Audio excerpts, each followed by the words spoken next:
YTN 라디오 이동의 뉴스 정면 승부 2부 시작하겠습니다.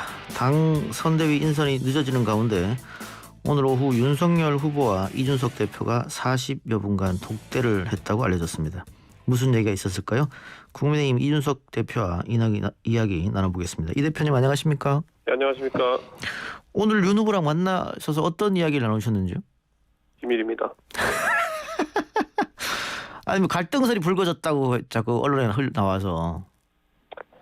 사실 언론에서는 저희가 발표를 하면서 많은 내용들을 함구하고 있기 때문에 예.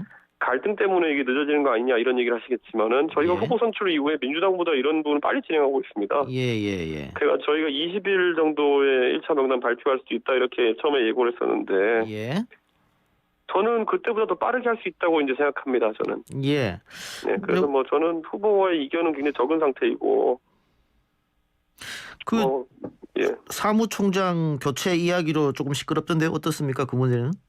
그거는 후보 측에서 이제 어떤 중진 의원이 예. 어제 갑자기 그런 어떤 어느 정도 상황을 발생시키면서 좀 촉발된 문제인데 예. 그거는 저희가 논의하고 있는 문제 중에 하나 정도라고 보시면 될 것 같습니다. 그런데 사무총장이 결국은 대선에 자금 관리를 다 하기 때문에 굉장히 중요한 자리다. 네. 그래서 윤석열 후보 측에서 원할 수밖에 없고 그렇게 되면은 또 갈등설이 또 커지는 거 아니겠습니까? 대선의 자금 관리가 아니라 당의 자금입니다. 예. 그렇기 때문에 그 부분에 있어가지고는 당과 후보가 항상 그러니까 충분한 협의를 해야 되는 것이고요. 예. 당의 자산이라는 거는 당연히 당원들이 모은 자산인 것이고 후보의 당선을 위해 가치 있게 쓰여야 된다는 것도 마찬가지이기 때문에 그 부분은 서로 다른 목표를 향해서 가고 있는 건 아니다. 큰 문제 없다. 아니죠. 큰 문제 없다 이 말씀이네요. 네, 그렇죠. 예. 윤석열 후보 쪽에서 당무 우선권 강조가 자꾸 흘러나오는 게 결국은 이준석 견제 아니냐 이런 의견도 좀 있어요? 후보가 그런 표현을 하는 게 아니라 자꾸 주변에서 예. 소위 하이에나들이 그런 말을 하는 것인데 예. 네, 저는 후보랑 제가 그런 표현을 써가면서까지 서로 대화를 나눈 적은 없습니다. 예. 알겠습니다. 김종인 전 비대위원장은 어떻게 되는 겁니까? 저는 김종인 위원장은 당연히 저도 그렇고 후보도 그렇고 그분을 선대위의 가장 높은 곳에 모시겠다는 생각을 항상 갖고 있고요. 예. 저는 그 틀에서 벗어나지 않게 진행될 것이라 봅니다. 방금 하이에나라고 표현해 주셨는데 예. 그분들이 또 반대하는 거 아닙니까? 후보의 의지가 그 부분은 좀 확고하기 때문에 예. 저는 그 부분은 감히 하이에나 같은 표현을 쓰는 분들이 하더라도 그게 가능하지 않을 거라고 봅니다. 만일 지금 지지율이 시소 게임을 한다든가 예. 윤 후보가 뒤진다고 한다면 당연히 예. 전권을 주고 김 전 비대위원장을 모셔오려고 할 텐데 예. 지지율에서 너무 차이가 나게 앞서가 나가고 있으니까 예. 좀 윤 후보 캠프 있었던 사람 생각이 달라진 거 아니냐 이런 이야기도 있어요? 그거는 그분들 생각이겠지만은 제가 항상 후보랑 소통하면서 느낀 바는 후보는 진짜 이번 선거에 대해서 굉장히 보수적으로 판단하고 있고 예. 그리고 전력을 다하겠다는 생각을 갖고 있습니다. 그렇기 때문에 지금도 오늘 후보 비단 주머니 만들어 갔습니다. 그것도 비밀입니까? 당연히 비밀이죠. 그래요. 김병준 체제 이야기도 나오던데요. 이거 그러면 투톱이 되는 거예요? 전혀 그런 아이디어는 아닐 거라고 생각하고요. 예. 후보랑 이제 김병준 전 비대위원장이랑 좀 가까운 사이다 보니까 예. 어떤 역할이 있지 않겠냐 정도 추측이지. 후보가 특정한 역할을 상정해서 그러고 있는 건 아닌 것 같습니다. 그건 아니고 그러면은 김종인 전 비대위원장이 소위 말하는 정권을 쥐고 총괄 선대위 위원장으로 올 가능성이 높다 이렇게 판단해도 되겠습니까? 저는 김종인 위원장은 그 자리나 직제보다도 그분의 어쨌든 선거 지휘관으로서의 권위가 상당한 분이기 때문에 예. 저는 그 부분에 있어가지고 선대위의 어느 멤버를 할지라도 김종인 위원장을 당연히 지휘관으로 모실 것이다 이런 생각합니다. 예. 그러면은 김종인 전 비대위원장의 합류도 이번 달 안으로는 충분히 이루어질 수 있다 이렇게 판단하시겠네요? 저희가 선대위에 준비해서 해놓은 것들에 대해서 김종인 위원장께서 만족하시면은 예. 합류를 늦출 이유는 없지 않느냐 그런 생각합니다.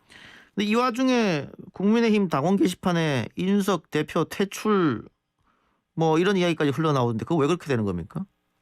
제가 적이 좀 많습니까? 부정선거 하시는 분들부터 시작해가지고. 네, 근데 제가 그렇다고 해서 그분들 하나하나를 맞추고 갈 수는 없는 게 뭐 그분들도 이제 정권 교체를 위해서 본인들이 옳다고 생각하는 방향성을 가지고 가시는 분들이고, 예. 하지만 뭐라고 해야 될까요? 전혀 이제 당의 개혁에 대해 가지고 많이 반대 의견 내시는 분들이 있다 그러면은 예. 논쟁적으로 반박을 해야죠, 제가. 근데 뭐 이거는 비단 뭐 국민의힘뿐만이 아니고 민주당 게시판에도 이재명 후보 교체해야 된다 뭐 그런 글들이 매일 굉장히 많이 올라오긴 하는데. 정작 그분들 진지하게 대화 나누고 가지고 딱 한 앉아가지고 이준석이 뭘 잘못했습니까? 예. 그러면은 또 대화가 한 2, 3분이 한 못 가요. 예. 혹시 그 소위 말하는 보수 유튜브 측에서 선동해서 이런 결과가 나왔다 그런 생각도 혹시 하시는지요? 뭐 그런 생각보다는 그분들은 항상 그게 업이니까요. 제가 예. 뭐 그분들 그 업권까지 침해할 생각은 없는데, 예. 그분들이 이제 반복적으로 하시는 예언들이 예. 한 5개월, 6개월 지나면 다 틀리거든요. 어떤 보수 유튜버가 했던 예언을 제가 인용해드리면요, 이준석이 당대표가 되면은 윤석열은 신당을 만들어서 독자 출마할 것이고, 국민의힘 후보는 유승민이 될 것이고, 홍준표는 무소속 출마할 것이고, 그래서 이재명이 당선된다. 뭐 이런 예언도 있어요. 예. 지금 와서 보면 하나도 맞는 게 없잖아요. 그러니까 저는 그런 예언이야 그 사람들이 하고 그것에 따라 가지고 뭐 불안감을 부추기고 이렇게 할 수 있겠지만은, 저는 그게 뭐 대한민국 정설이 아닌 이상 아직도 미국에 가면 달 착륙을 안 했다고 믿는 분들이 꽤 있습니다. 예. 근데 그분들 뭐 설득할 수 없잖아요. 그렇다고 해서 뭐 당대표가 직접 그 논장에 장에 가서 논쟁할 수는 또 없는 노릇 아닙니까? 당원 게시판 같은 데 가서? 근데 당원 게시판 같은 경우에는 저희가 어차피 당원 게시판이라는 것이 여러 다른 뭐 커뮤니티나 아니면 메신저나 이런 소통 도구에 비해 가지고 그렇게 다수가 참여하는 소통 도구는 아니기 때문에, 예. 저는 뭐 앞으로 저희가 당에서 커뮤니티 사이트 같은 것도 이제 개편하고 이렇게 만들 텐데, 예. 더 자유롭게 의견 교환할 수 있는 장을 한번 만들겠습니다. 예. 홍준표 의원이 2030 청년 플랫폼을 띄워서 청년들과 직접 소통하겠다. 예. 그런데 지금 보면은 선대위에는 합류하지 않을 것 같거든요. 예. 그러면 2030은 이준석 대표의 어떤 오로지 책임으로 돌아가는 겁니까? 저는 제가 2030 정치인들, 2030에게만 소구하는 정치인이라고 생각하지 않기 때문에, 예. 저는 당대표의 위치에서 모든 노력을 우리 후보의 당선을 위해 경주하는 것이지, 예. 특정 세대를 위해서 뛰는 것에는 제가 그렇게 해오지도 않았고, 예. 다만 이제 제가 하는 행보들 중에 보면은 제가 아무래도 선거 홍보나 이런 것에 있어가지고 젊은 사람들의 젊은 사람들이 관심 가지만 전략을 많이 차용하다 보면은 그런 어떤 지지세가 올 수는 있을 것 같습니다. 그러니까요. 어쨌든 윤석열 후보의 약점이 2030이니까 그거를 2030에게 인기 있는 이 대표가 어느 정도 커버해 줄 수 있지 않느냐. 그런데 홍준표 후보가 오면은 더 좋을 텐데 윤석열 캠프에서 더 적극적으로 구애를 할 수는 없느냐 이런 얘기도 있단 말이죠. 사실 윤 후보 같은 경우는 홍 후보에 대해 가지고 좀 여러 가지 뭐 좀 모시고 싶은 생각도 있었던 걸로 알고 있습니다. 그런데 아무래도 경선이라는 것이 한번 치르고 나면은 워낙 열띤 거였기 때문에 또 재충전하고 또 마음을 추스리는 시간도 필요하기 때문에 예. 너무 서두를 필요는 없다는 생각입니다. 유승민 후보는 어떻습니까? 유승민 후보도 아마 우리 후보가 소통을 하려고 노력하는 걸로 알고 있습니다. 예. 좀 두고 보기로 하고요. 예. 이재명 후보 부인 김혜경 씨 낙상 사고 관련한 가짜 뉴스 있지 않습니까? 예. 이거 뭐 국민의힘하고 관계 있다 이런 이야기도 민주당 의원은 하던데 그건 어떻게 보십니까? 진짜 아무 말 대잔치고요. 예. 예. 뭐 저희 당에 누가 했는지 좀 육하원 측에 맞게 이제 말을 해야 되는데, 예. 막연하게 그렇게 말씀하시면은 부정선거 주장하시는 분들이랑 다를 바가 없거든요. 예. 부정선거 하시는 분들 항상 얘기해 보면은 왜 부정선거냐 그러면 우리가 졌을 리 없다 뭐 이런 거거든요. 근데 지금도 만약에 민주당도 그런 식으로 육하원칙 없이 그냥 막 던지면은 저는 그거는 약간 선거 할 생각이 없는 거가 이런 생각이 드는데요. 예. 그 부분은 그렇다 치더라도 김재원 최고가 이 가짜뉴스 언급하면서 그럴 수도 있겠다 이런 발언을 했는데 이거 왜 이 발언은 조금 너무 많이 나간 거 아니냐. 왜냐면 똑같이 윤석열 후보도 이런 가짜뉴스에 소위 말해서 당할 수도 있잖아요. 예. 이게 매너가 아니다 이런 주장. 저는 김재원 최고가 무슨 보수 진영을 대표하는 분도 아니고, 사실 김재원 최고가 항상 나름의 근거를 가지고 말씀하시려고 하는 건 제 인정합니다만은 그 근거가 정확하지 않은 때도 많거든요. 그렇기 때문에 저는 뭐 어떤 김재원 최고가 누가 해서 그렇다든지 이런 것들을 명시적으로 이야기한 건 아니라 봅니다. 알겠습니다. 복주머니 중에 하나 크라켄 설명 좀 해주세요. 어떤 건지.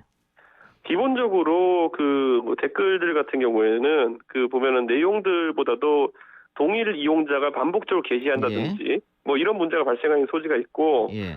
어떤 댓글들 같은 경우에는 뭐 댓글이 게시되자마자 수백 수천 명이 좋아요를 누르고 이런 이상 동작의 패턴들이 나오는 경우가 있습니다. 예. 저희는 내용보다도 그런 이상한 패턴을 감지하는 데 좀 저희가 주력하고 있고요. 그런 패턴이 발생했을 때 저희가 뭐 AI가 판단하고 사람이 판단하고 그래가지고 진짜 이거는 여론 조작의 가능성이 있다고 했을 때 그 선관위나 이런 곳에 한번 그 자료를 제공하고 해서 제보하는 정도의 역할이다. 그래서 그렇게 보시면 될 것 같습니다. 그럼 선관위 제보나 혹은 경찰의 고소 고발도 가능하겠네요. 선관위도 사실 뭐 비슷한 연구를 지금 하고 있는 것으로 저희는 파악하고 있습니다. 예. 그렇기 때문에 저희도 이런 것을 운영하면서 노하우가 있거나 이러면 선관위 쪽에 공유할 수 있도록 하겠습니다. 알겠습니다. 대표님 바쁘신 와중에 오늘 인터뷰 고맙습니다. 예, 감사합니다. 지금까지 국민의힘 이준석 대표였습니다.